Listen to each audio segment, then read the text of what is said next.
taking people out in the wild shows us the natural precedents. That's really important that we know before we get into the artificial operations and contrivances we call horticulture and landscape. And know how these plants operate and what they bring with them is to see them in their native habitat associating with other species, and that's the real reason we come here. The importance of being in the Siskiyou Mountains in California is that it's the center of biodiversity in the western United States in terms of numbers of species concentrated in an area. From the Yola Trinity area to southern Oregon, there are almost 4,000 species. We have summertime rain between April and October. There are 8 to 10 inches of rainfall. That's a lot. That's enough to sustain this forest as a relic. The species that like to go here now and the species that like to go here a long time ago are all together. You can see the bare grass along the trail here. It's not a grass at all, it's a lily, and it has a bulbous root.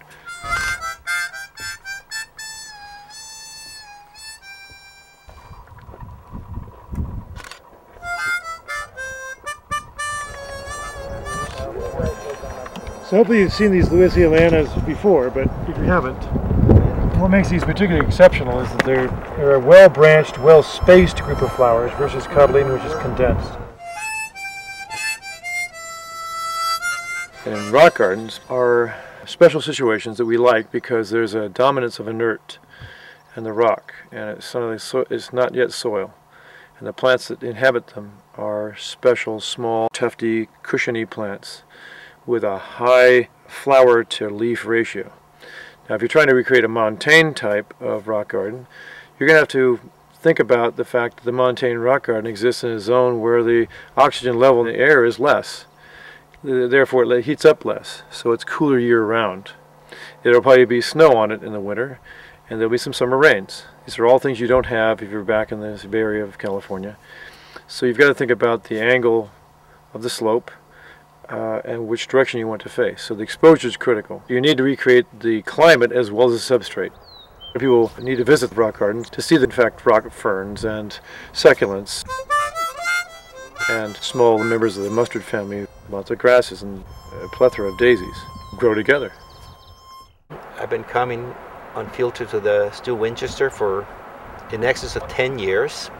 So I totally love coming, can't believe all the stuff that I see and the wonderful company. It's just a wonderful experience. Love being out here, seeing new things. It's a wonderful trip. Population causes us to crowd.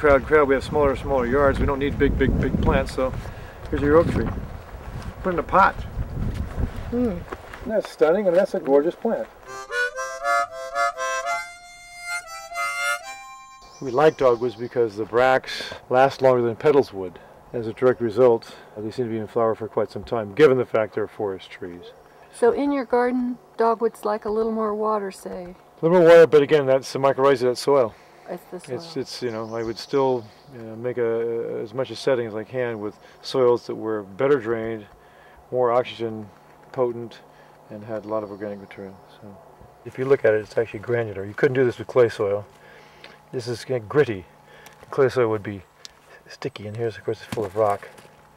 But here's a good clay, and then here are mycorrhizal portions here of the orchid right here. It could be the conifers. Yeah, it's like we would call it duff, and it's composed of bark and leaves, stems, and old decaying roots. Anything else has fallen into it.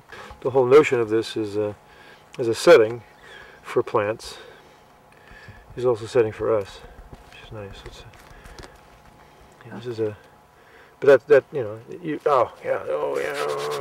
and then you see it has actually has humus content. It's all the brown stuff.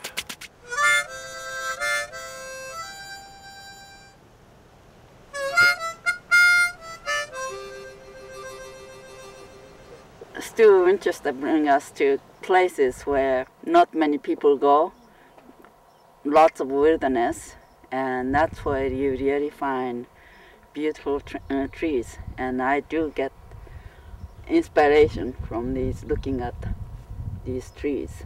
I do aesthetic pruning, and I first was trained by Dennis Makishima, who started aesthetic pruning program in the Merit College and train hundreds of people anyway. And this is a good example of pines.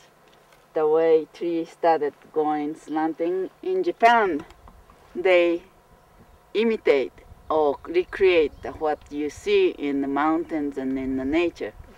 So just even in a flat land where there's no wind or snow, all kinds of elements in the mountains, they still train trees like this.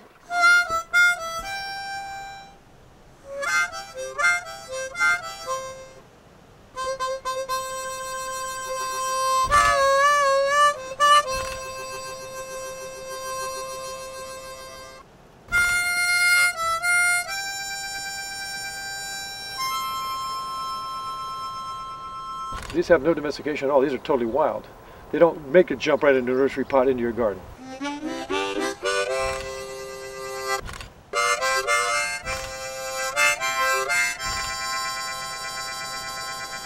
You know, we are the agents for plants to our clients, and it's up to us to represent to these clients the plants. If we misrepresent them and say they can perform in such a way they can't, or can tolerate certain conditions they can't, it looks bad for the plant, and actually it's really a people problem, it's not a plant problem.